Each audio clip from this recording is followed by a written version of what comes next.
Bonjour les poissons, comment allez-vous? J'espère que tout va bien, que tout baigne pour vous, sans faire de sales blagues. J'espère que tout baigne les poissons.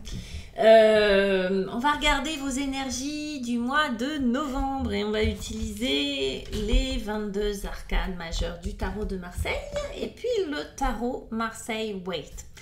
À la fin de ce taroscope, je recouvrirai les cartes avec un oracle, le Cymbolon, et un autre jeu de tarot, le nouveau tarot Paladini, pour créer une extension que vous aurez juste en bas. Voilà, il vous suffira de cliquer dessus pour avoir accès à l'extension. Pour aller plus loin, c'est pas une obligation, mais c'est histoire d'aller plus loin, de fouiller, de comprendre un peu mieux les choses à travers cette extension, et puis d'avoir un peu plus de renseignements sur ce qui vous attend sur le mois de novembre. Mais encore une fois, cette version-là suffit largement, normalement, à tracer les grandes lignes de votre mois de novembre. Alors, on commence avec le tarot de Marseille, les 22 en tout cas. Les 22 arcanes majeures du tarot de Marseille pour vous, les poissons. Je ne fais pas de commentaires. Waouh, on commence avec le 13. Alors, vous voyez, il n'a pas de nom, hein, le 13 dans le tarot de Marseille. C'est l'arcane sans nom. Souvent, on l'appelle la mort dans les autres jeux, mais il n'a pas de nom. La force qui est en face. Alors, c'est assez intéressant de voir le mouvement des cartes, les orientations, les regards. Là, on regarde bien en face avec la justice. Et puis, le chariot, lui aussi, il est de face, mais il ne regarde pas en face. Allez, on va aller voir avec le tarot Marseille Waite. Pour celles et ceux qui veulent une consultation avec moi par téléphone ou en visio, rien de plus simple, il y a mon email, il y a mon site internet avec les tarifs, avec ce que je propose. Donc, je propose des consultations d'1 heure en général, mais de 30 minutes aussi. Si vous avez une ou deux questions, ça suffit largement. Et puis, pour les autres, vous pouvez me joindre sur le site Wengo. Voilà, il n'y a pas besoin de prendre rendez-vous comme ça. Et vous pouvez me joindre directement. On a la reine de coupe. Waouh, on a beaucoup de figures. On a le roi de coupe. Dites donc, on a un couple là, les poissons. Qu'est-ce qui se passe? Il y a sans doute... Dans la famille coupe, je demande le valet. J'ai 78 cartes hein, quand même. Hein. Est-ce qu'on nous parle de famille là-dedans? La papesse. Elle est sortie beaucoup, cette papesse, sur ce mois de novembre, avec sa grande... Waouh, et je ne peux pas m'empêcher. Regardez, le dos de deck, c'est l'as de coupe. Ça ne s'invente pas quand même, les gars. Donc, les coupes, c'est votre élément, les poissons. Hein. L'eau, c'est votre élément. Les émotions, c'est l'intuition, c'est votre élément. Les coupes, c'est ça. On va aller voir... Hop là, ça tombe. On va aller voir ce que ça veut dire, tout ça. À mon avis, il y a plusieurs possibilités. Regardez ces deux phénomènes-là, elles n'ont rien à voir l'une avec l'autre. Ce ne sont pas du tout, mais du tout les mêmes énergies. Les poissons, je ne sais pas dans quel drap vous vous êtes fourrés, ça va être intéressant. La reine de coupe, c'est un principe féminin. C'est votre énergie, c'est ce que vous voulez. Hein. C'est ce qui émane de vous sur ce mois de novembre, c'est ce que vous voulez, c'est ce qui est important pour vous. C'est votre grande direction. Et c'est cette reine de coupe qui sort. Et la reine de coupe, c'est vraiment... c'est la mère universelle, c'est celle qui vient vous consoler. Tout à l'heure j'avais dans les symboles une énergie très mariale comme ça, très Vierge Marie, vous voyez, mais je ne veux pas parler de religion, mais vous voyez cette énergie féminine de maman qui vient consoler, qui est très choubidou, très tendre, très intuitive. Donc c'est une énergie qui fait du bien, c'est vraiment une guérisseuse. Cette reine de coupe, hein, elle guérit les blessures de l'âme, elle prend soin vraiment à un niveau émotionnel. Elle est très douce, elle est capable de s'émerveiller, elle est capable de transmettre comme ça beaucoup de douceur, elle est extrêmement empathique. C'est un principe féminin, donc pour soi déjà. Hein, donc c'est vraiment... C'est un loukoum. Cette reine de coupe, c'est un vrai loukoum, elle est douce, intuitive. Je vous dis, c'est la maman qui vient faire des bisous sur les bobos. Vous voyez? Les bobos, là, il y a. L'arcane sans nom, son énergie, c'est la radicalité. Et c'est pour ça que c'est très étonnant d'avoir les deux ensemble. La radicalité, le ménage, les ruptures, les grandes décisions, les grands changements, les grandes transformations. Je pense que vous avez besoin des deux, tout simplement. C'est pas qu'elles doivent forcément être en corrélation. Je pense que vous avez sans doute besoin des deux. L'arcane 13, l'arcane sans nom, elle est là avec, comment on va dire, c'est quelque chose que vous voulez. Donc, c'est pas quelque chose de subi. Ce que vous voulez, c'est du changement, de la transformation, peut-être faire du ménage dans votre vie, terminer avec certaines histoires, terminer avec des problèmes, terminer avec je ne sais quoi, terminer avec un boulot, terminer avec une relation toxique, terminer avec un divorce qui n'en finit pas, terminer, qu'est-ce que vous avez envie de finir, terminer, radicaliser, couper. Vous voyez, cette arcane 13, on l'appelle la mort, mais c'est pas la mort, parce que vous voyez, elle est en chair et en os, et surtout en os, mais elle est dans l'action. Hein. C'est vraiment de l'action radicale. Ça va vite, ça prévient pas et ça tranche dans le vif. Ok ? Ce qui est vraiment pas du tout cette énergie qui, elle, au contraire, va pas forcément prendre du temps, mais va y aller avec énormément de tact et de douceur. Donc, qu'est-ce qu'on va faire de ça? Je n'en sais rien.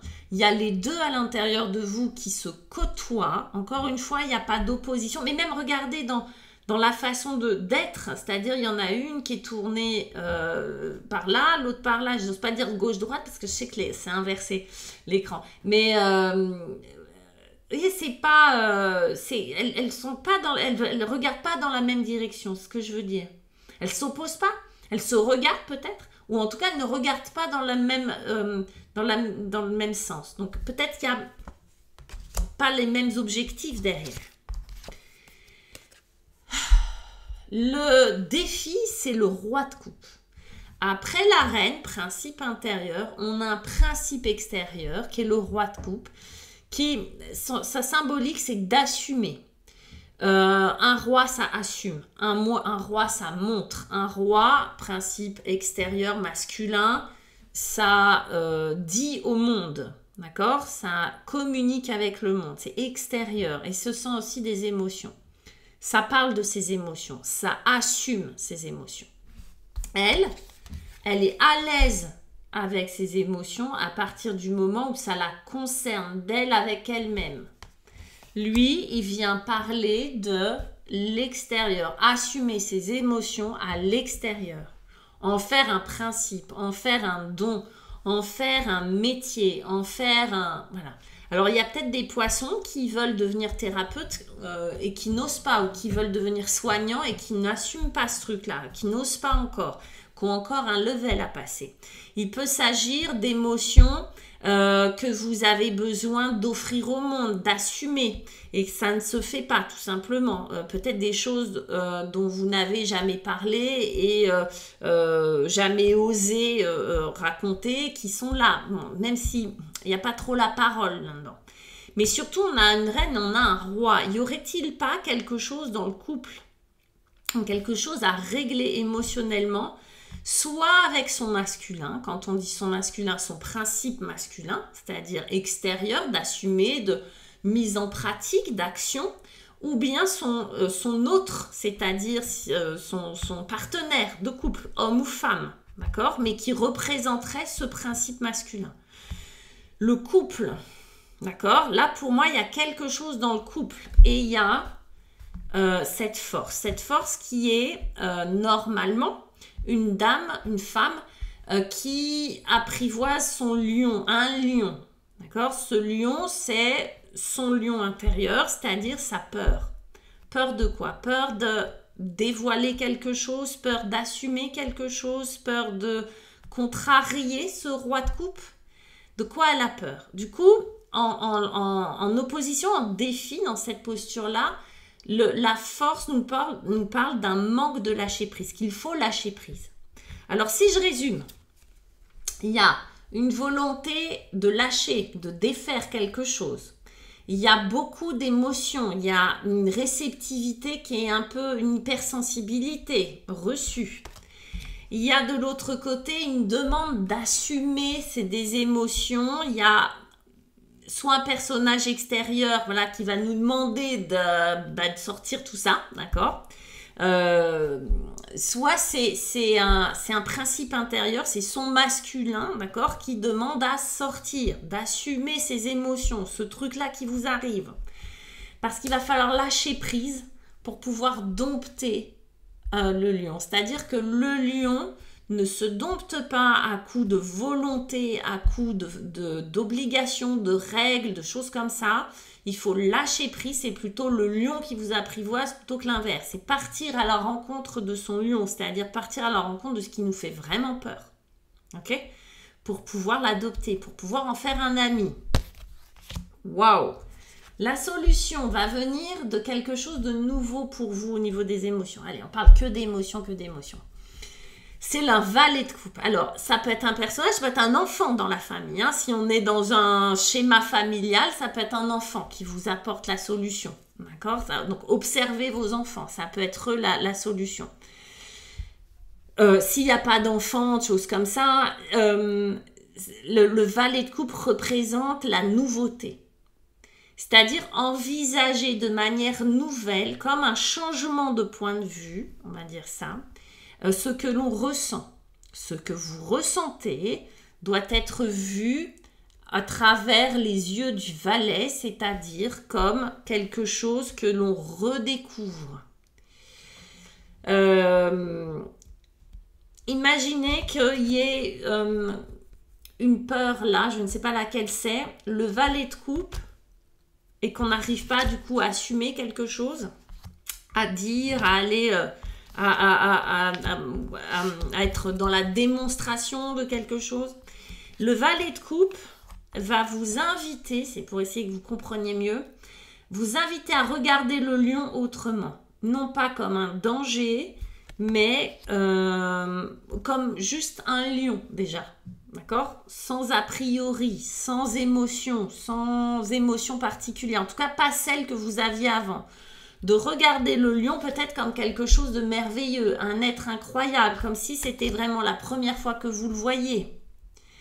Ce qui va faire là, c'est un poisson qui sort du truc, vous voyez ? Mais l'idée, c'est ça. C'est de regarder les choses avec la fraîcheur peut-être d'un enfant. C'est accompagné de la justice, et la justice reprend le principe de la mort avec son épée de couper, de trancher, tac, et d'harmoniser, de sous-peser le pour et le contre. Là aussi, ce sont des coupes dans le tarot.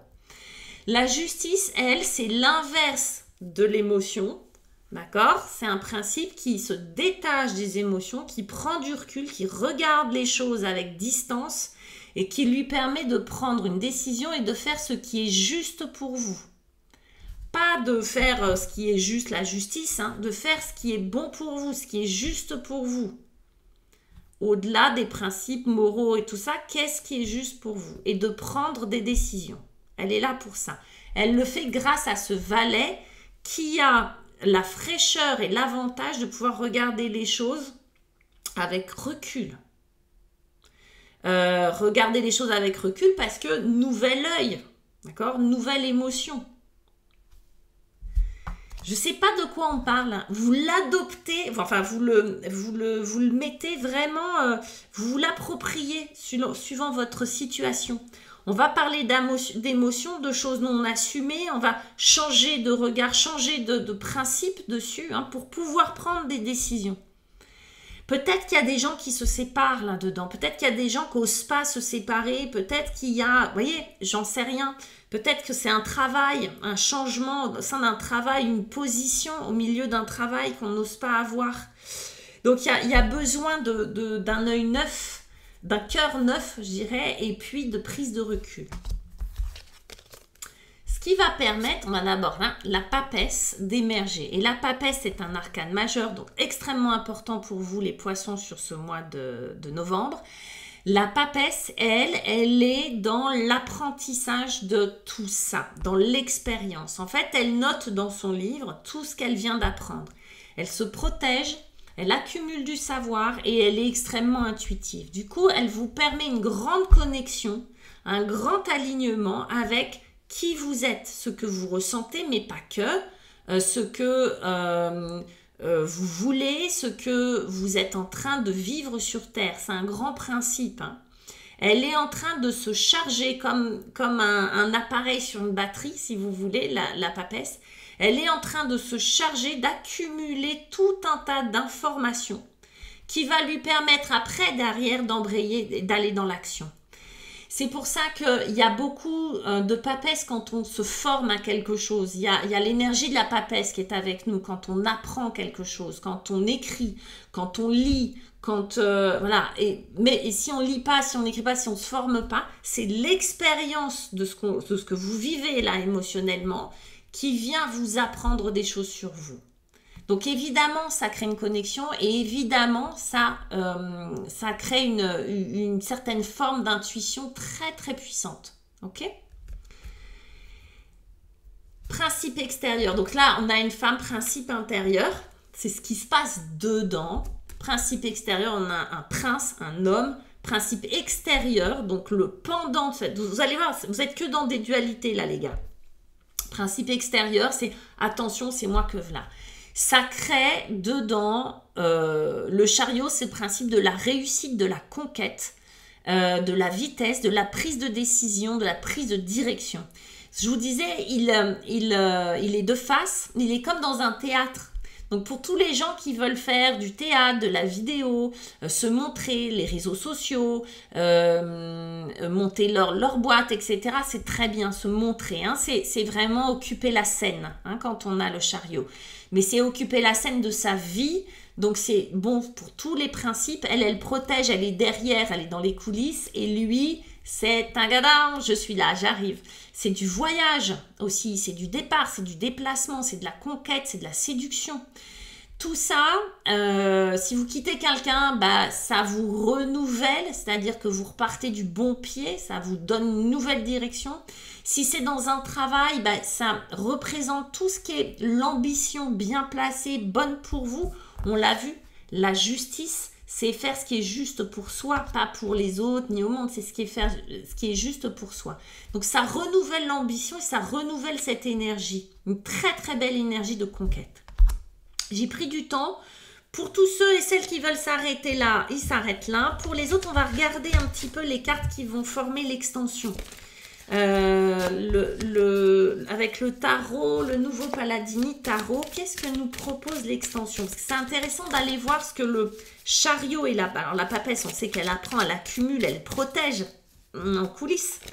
Mais qu'est-ce que nous propose ce chariot? Où est-ce qu'il va ce chariot? Qu'est-ce qu'il permet? Il permet la justice, rebelote. Arcane majeur, là aussi sur 78, ok? Le défi, ça va être le cavalier de bâton. On change, on n'est plus dans des coupes, on est dans des bâtons, on est dans du denier. Valet, c'est un valet de denier. Là aussi, on vous propose comme solution, comme énergie principale, un valet, donc un commencement, un recommencement. Un 9 de bâton. Ok, et avec le symbolone, alors le 9 de bâton, on verra, mais 9 de bâton, quand on a le cavalier de bâton en défi et un 9 de bâton en résolution, on va voir ce que ça va donner. Waouh! Alors, il n'y a pas de nom, mais vous voyez le symbole un peu? Pas mal. On a envie d'être ce monsieur recouvert d'étoiles d'or. En défi. Oh, y aurait-il quelque chose avec son enfant intérieur à bosser? C'est possible. Ok. En aide, en conseil, en résolution. Ok. Une espèce de désinvolture comme ça. Je vous embrasse et je vous dis à très très vite. À bientôt. Ciao.